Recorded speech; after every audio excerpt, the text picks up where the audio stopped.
Belajar kisah-kisah yang terjadi di Alkitab untuk diterapkan dalam kehidupan pribadi kita. Hanya di YouTube channel Cornerstone. Jangan lupa subscribe dan nyalakan notifikasinya.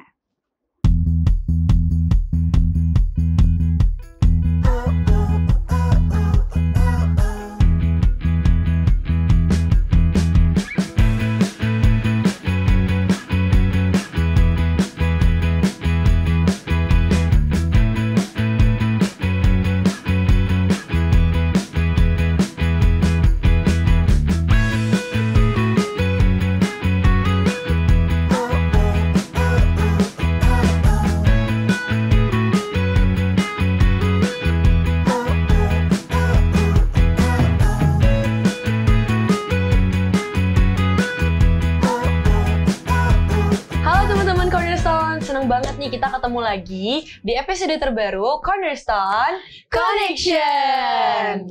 Jadi gimana nih kabar-kabar kakak-kakak di sini? Luar biasa. Luar biasa, puji Tuhan. Banget. Tapi kayaknya ada yang baru nih di sini Kak Brenda.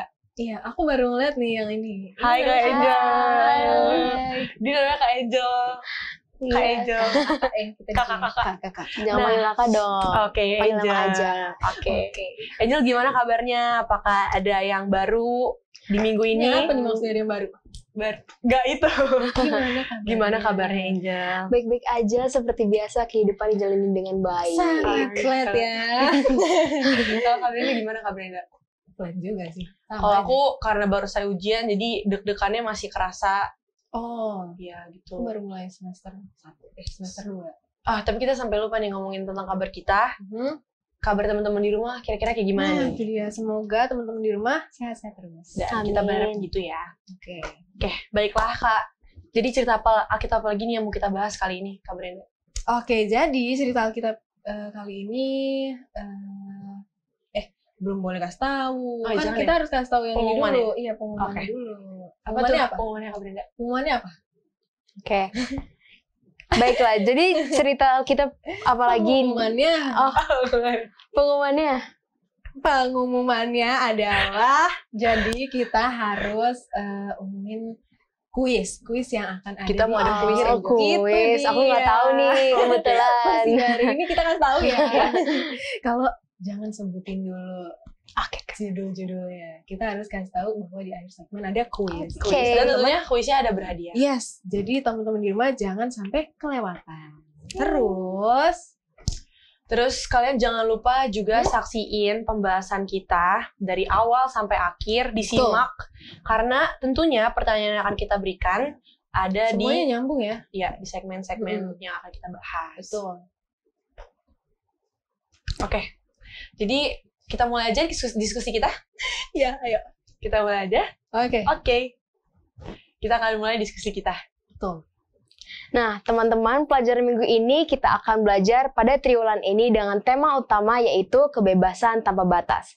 Pelajaran keempat dengan judul yang kelihatan lawan kenyataan, di mana inti dari pelajaran ini adalah Yohanes Pembaptis memiliki tugas yang mengagumkan, yakni mengabarkan bahwa kerajaan surga sudah dekat. Sayangnya, dia tidak hidup cukup lama untuk menyaksikan kegenapan pekabarannya. Wah, kalau denger sedikit-sedikit kayaknya udah dikasih tau ke Angel, seru banget nih ya Tentang ceritanya. Yohanes Pembaptis ya. Yohanes Pembaptis. Oke, udah dapat gambarannya. Oke. Lanjutin. Oke, sekarang kita akan masuk ke ceritanya. Setelah Yesus selesai berpesan kepada ke-12 muridnya, pergilah ia dari sana untuk mengajar dan memberitakan Injil dalam kota-kota mereka. Oke, jadi di dalam pelajaran ini diceritain di penjara Yohanes mendengar tentang pekerjaan Kristus, lalu menyuruh murid-muridnya bertanya kepadanya, "Engkaukah yang akan datang itu atau haruskah kami menantikan orang lain?" Nah, Yesus menjawab mereka, "Pergilah dan katakanlah kepada Yohanes apa yang kamu dengar dan kamu lihat. Orang buta melihat, orang lumpuh berjalan, orang kusta menjadi tahir, orang tuli mendengar, orang mati dibangkitkan, dan kepada orang miskin diberitakan kabar baik. Dan berbahagialah orang yang tidak menjadi kecewa dan menolak aku."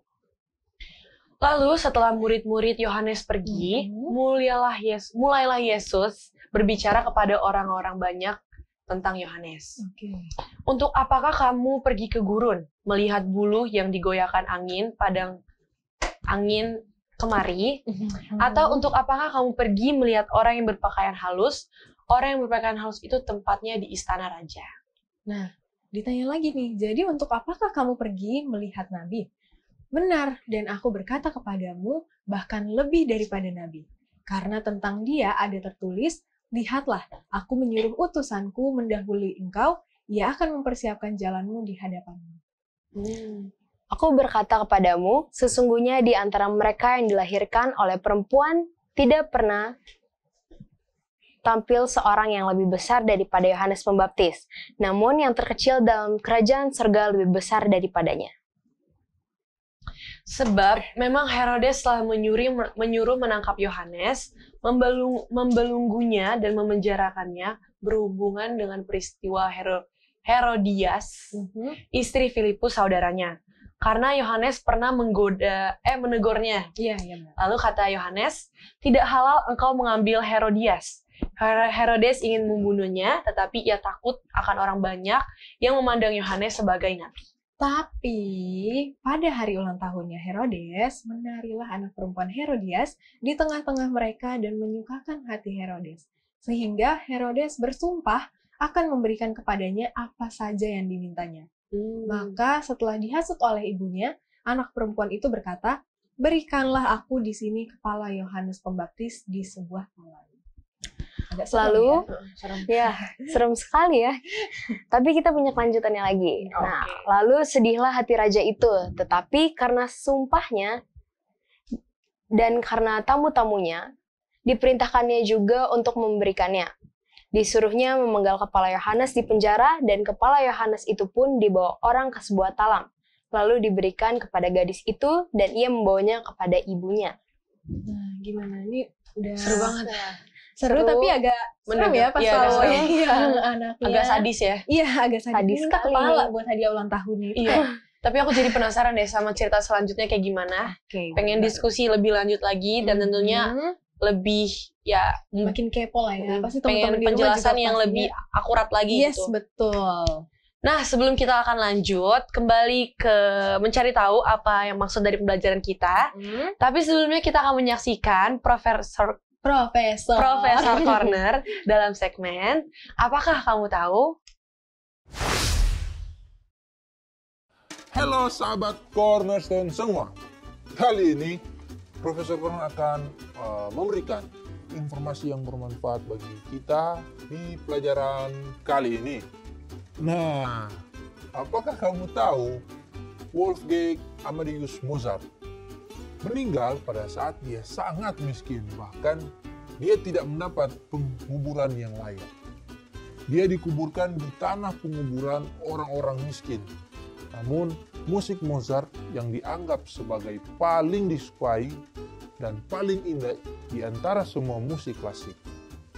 Sementara Martin Luther terkenal sebagai Hercules Jerman. Dari reformasi Protestan, Philip Melanchthon, pemburu yang damai, yang cerdas, dan rekan Luther yang menulis pengukuhan iman Protestan yang pertama. Pengakuan Augsburg, John Whitner, seorang anggota gereja Advent, membantu menyelamatkan puluhan orang Yahudi dan yang lainnya yang sudah sewajarnya takut akan siksaan dan kematian di bawah rezim Nazi pada Perang Dunia Kedua. Dia bekerja dengan sembunyi-sembunyi. Tindakannya tidak diketahui sampai perang berakhir. Dia ada di antara orang budiman yang negara Israel dan negara lainnya di seluruh dunia hormati karena keberaniannya. Nah, itu dia informasi untuk sahabat-sahabat Cornerstone semua. Semoga bermanfaat.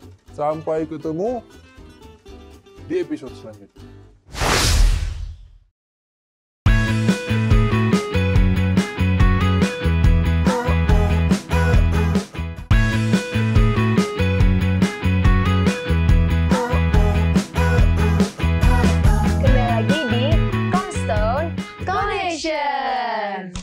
Program ini hadir untuk menuntun kamu kepada Alkitab agar dapat melihat kisah besar Allah dan manusia.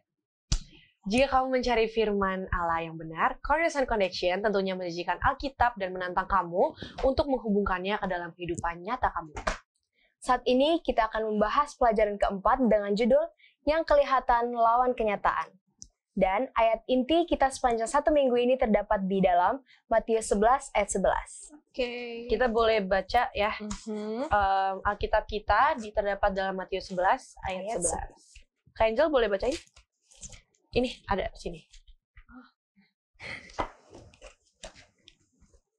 Matius 11 ayat 11, Aku berkata kepadamu, sesungguhnya di antara mereka yang dilahirkan oleh perempuan itu tidak pernah tampil seorang yang lebih besar daripada Yohanes Pembaptis.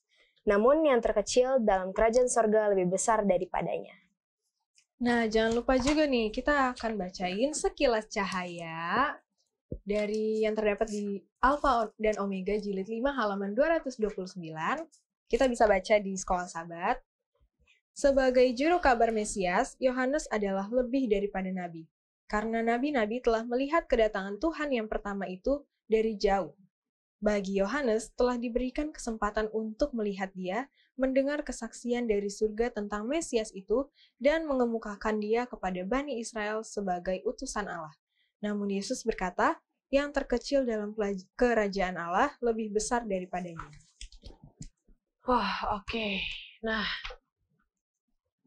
jadi di segmen ini telah hadir bersama kita Pendeta Beni Tambunan. Oh, shalom. Yang selalu setia menemani Iya. kita. Halo Tuhan Pendeta, shalom. Gimana kabarnya? kabarnya? Baik-baik. Kalian sehat-sehat ya? Sehat. Pendeta. Oke, ngomong-ngomong Pak Pendeta, kita bajunya Matching sama ya? nih. Merah-merah nih. Kalau nggak janjian ya. Oke, Jadi jadi nih. saya langsung aja Pak Pendeta ngomong nih. Kita tadi kan kita bilang dulu jelasin kita mau ngapain. Jadi Pak Pendeta kita kan udah tadi ngebaca sedikit sekilas tentang pelajaran kita pada hari ini. Nah tentunya kita juga pengen tanya-tanya nih berhubungan dengan pembelajaran kita. Ya, jadi kita langsung aja ke pertanyaannya. Oke. Nanya. Jadi ada pertanyaan nih Pak Pendeta. Apakah peran Yohanes dalam pelayanan Yesus? Tapi sebelumnya Kak, Kamu mau nanya pendeta atau nanya kita dulu? tapi sebelum Pak Pendeta jawab, aku pengen dengerin pendapat dari kakak-kakak yang ada di sini dulu. Nanya siapa? Kak Angel. Kayaknya Kak Brenda dulu aja deh. Aku nggak siap. Kak Brenda, Ditanyain. menurut kakak peran Yohanes dalam pelayanan Yesus itu apa sih? Ya, dia sebagai penginjil ya teman-teman di rumah. Apakah Ya. benar? Kalau nggak benar, ya kita mohon pencerahannya dari Iya, Pak Pendeta. Pak Pendeta. Iya. Pelajaran kita kan memberikan bahwa Yohanes itu diberikan kesempatan oleh Allah lebih jauh dari mulai. Ya kita tahu dari mulai lahir juga sudah ada tandanya kan, pada waktu masih dalam kandungan sudah ada tanda-tanda seperti itu. Nah dia kan berjalan bersama-sama, tapi kemudian dia tahu bahwa Yesus itu memang Allah. Itu sebabnya dia memberikan yang jauh lebih tahu siapa Yesus sebenarnya dengan kata-kata yang diberikannya bahwa memang Yesus itu adalah Allah gitu. Betul. Oke. Kita lanjut ke pertanyaan kedua. Biar cepat, biar semuanya kejawab nih pertanyaan-pertanyaan kita. Jadi Yohanes mengatakan bahwa Yesus adalah Mesias, ya kan? Tapi mengapa menurut pendeta Yohanes ini mengirimkan murid-muridnya kepada Yesus untuk memastikan kalau dia itu adalah Mesias?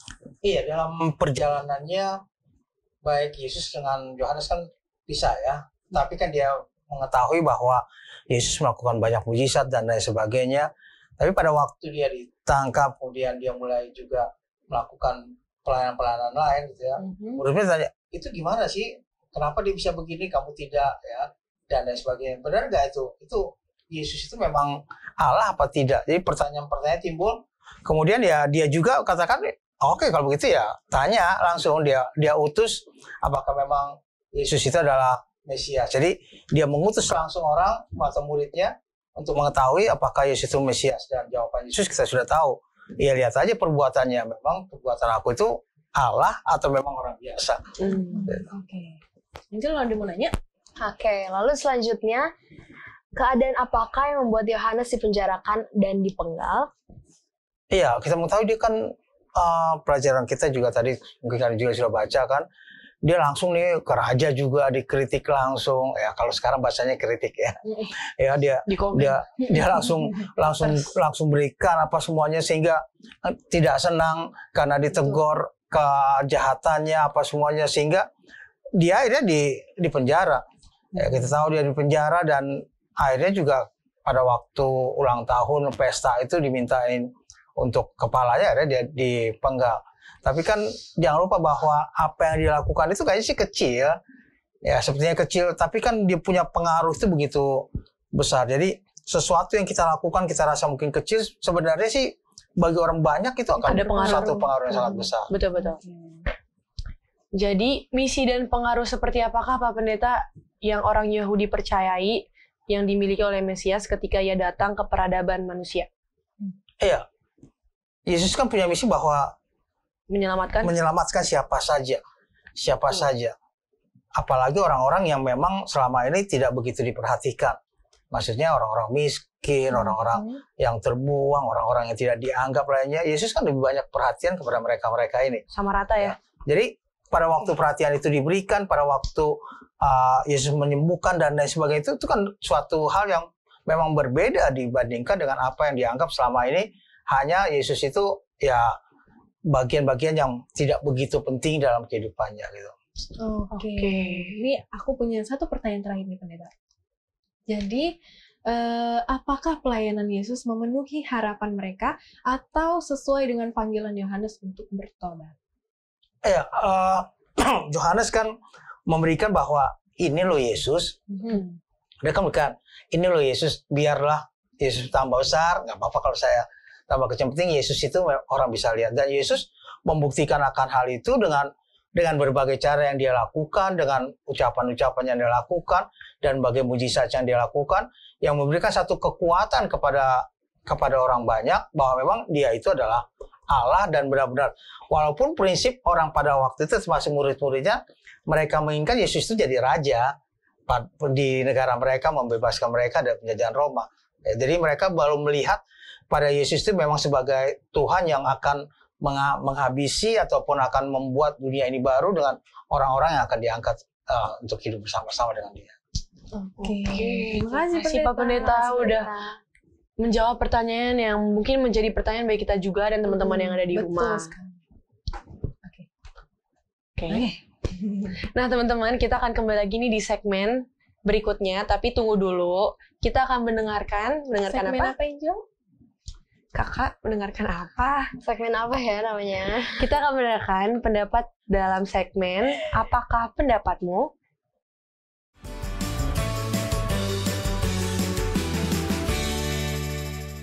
Perkenalkan, saya Kim Aurora Gurusinga dari Perguruan Advent Salemba.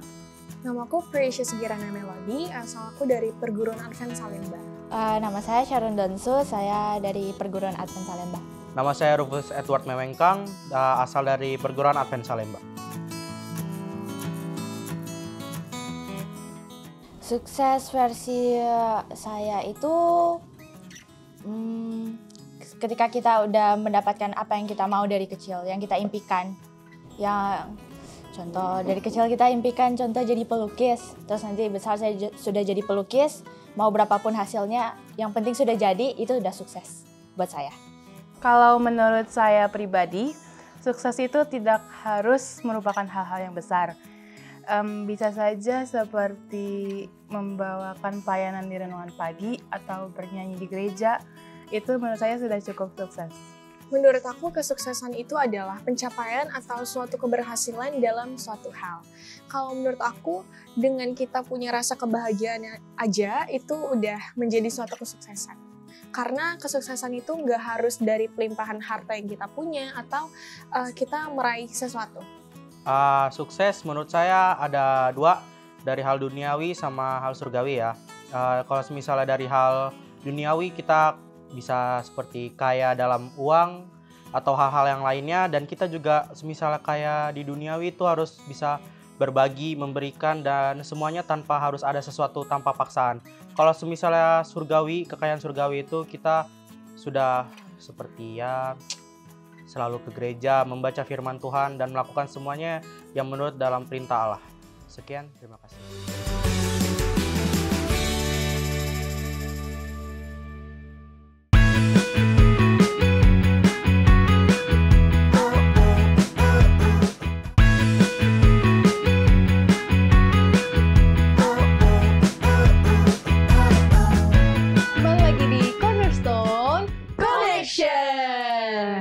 Tadi kita udah sama-sama dengerin ya, ada pendapat pendapat dari teman-teman kita, terus juga fakta ya, biasanya fakta-fakta menarik ya, terkuak oleh pendeta, maksudnya profesor itu dia dari tadi bikin profesor corner. Nah, nggak kerasa diskusi kita ini udah mau berakhir ya. Selalu nggak kerasa, dan selalu nggak kerasa, selalu kerasa. Dan Anda selalu duduk di sini. Iya, dan saya selalu bagian ini. Oke, tapi nggak apa-apa. Karena kita udah mau berakhir, jadi kita harus minta kesimpulan dari pendeta biar teman-teman di rumah ini juga nangkep apa pelajaran kita sepanjang minggu ini. Iya, kepada semua rekan-rekan anak muda dimanapun berada, pelajaran kita sepanjang minggu ini yang kelihatan lawan kenyataan, seringkali kita rasa bahwa seseorang itu kok nggak melakukan apa-apa, ya. Tadi sudah katakan ada Mozart, ada lain-lain. Sepertinya waktu hidupnya biasa-biasa saja, bahkan mungkin lebih sulit daripada segala sesuatunya yang dibandingkan. Tapi pengaruh dia begitu besar. Yohanes sepertinya melakukan yang biasa-biasa saja. Yohanes melakukan, ya hanya mengatakan bahwa ini lo Yesus, ini lo Allah, ini lo Mesias. Tetapi pengaruhnya itu tanpa terasa banyak sekali. Banyak sekali. Pelajaran kita memberikan kepada kita bahwa mari kita melakukan banyak kebaikan, mari kita bersandar kepada Tuhan, mari kita melakukan segalanya itu untuk sesama kita manusia. Walaupun kita lihat mungkin ini kecil nih, ya. Tapi jangan lupa, pengaruh kita akan sangat besar. Banyak orang melihat kenyataannya itu akan sangat berpengaruh. Mungkin orang-orang muda mungkin pernah juga katakan, saya ingat tuh perkataan si Anu. Oh, saya ingat perkataan si Anu. Atau ingat, oh dia memang orangnya begini. Tanpa orang itu tahu, mungkin tanpa orang itu ingat dan lain sebagainya. Jadi apapun yang kita lakukan, mari lakukan segala kebaikan dengan baik. Dan pengaruhnya pasti ada dan sangat besar bagi kehidupan kita dan juga orang lain. Terima kasih pendeta. Terima kasih Pak Pendeta sudah memberikan kesimpulan. Selanjutnya, teman-teman di rumah, seperti tadi di segmen pertama bahwa akan ada kuis berhadiah. Jadi dengar baik-baik ya pertanyaannya dan silakan jawab di story Instagram Hope Channel Indonesia. Pertanyaannya adalah, siapakah yang menari di hari ulang tahun Herodes? Sekali lagi, siapakah yang menari di hari ulang tahun Herodes? Jadi teman-teman dapat menulis jawabannya dengan membalas story IG Hope Channel Indonesia atau membalas jawabannya tag ke IG Hope Channel Indonesia dengan format #Cornerstone 4 jawaban. Contohnya misalkan jawabannya adalah kapten, jadi ketik #Cornerstone spasi jawaban. Kapten. Yaitu jawabannya adalah kapten. Jadi buruan ketik jawabannya dan menangkan hadiahnya ya. Dan untuk melihat pemenangnya, teman-teman langsung lihat di story Instagram Hope Channel Indonesia. Jadi kalian harus dengerin baik-baik pertanyaannya. Terus jangan lupa juga untuk langsung cepetan tulis jawabannya. Betul, jangan sampai tinggal. Karena ini pertanyaannya gampang ya. Gampang harusnya. dan juga berhadiah. Ya. Siapa yang nggak mau? Betul. Baik Pak Pendeta, tadi kita udah ngebahas semuanya. Jadi kita boleh... Jadi Pak Pendeta, kami mau minta Pendeta boleh agak ya. Iya, aku makanya rasanya lagi banyak pikiran banget nih. Iya, habis kesimpulan kita minta doanya Pak Pendeta gitu. untuk mendoakan teman-teman di rumah sekalian yang ada di studio. Oke, kita berdoa. Bapa di surga, kami terima kasih atas pelajaran pada saat ini. Kami terima kasih yang mengingatkan bagi kami untuk melakukan hal-hal yang baik. Maka orang lain akan mengingat, bahkan mempunyai pengaruh apa yang kami ucapkan itu kepada teman-teman kami, bahkan kepada orang lain yang kami juga tidak begitu mengenal dengan baik. Tapi kami yakin apapun yang kami lakukan bersama-sama dengan Tuhan, maka itu akan menjadi berkat bagi sesama kami. Tuhan memberkati orang-orang muda dimanapun mereka berada, dalam pendidikan mereka, dalam segala pekerjaan mereka, dalam segala usaha tangan mereka. Yang sakit, Tuhan berikan kesembuhan. Yang dalam kesusahan dan berseru pada Tuhan, Tuhan kiranya boleh menjawab doa-doa mereka.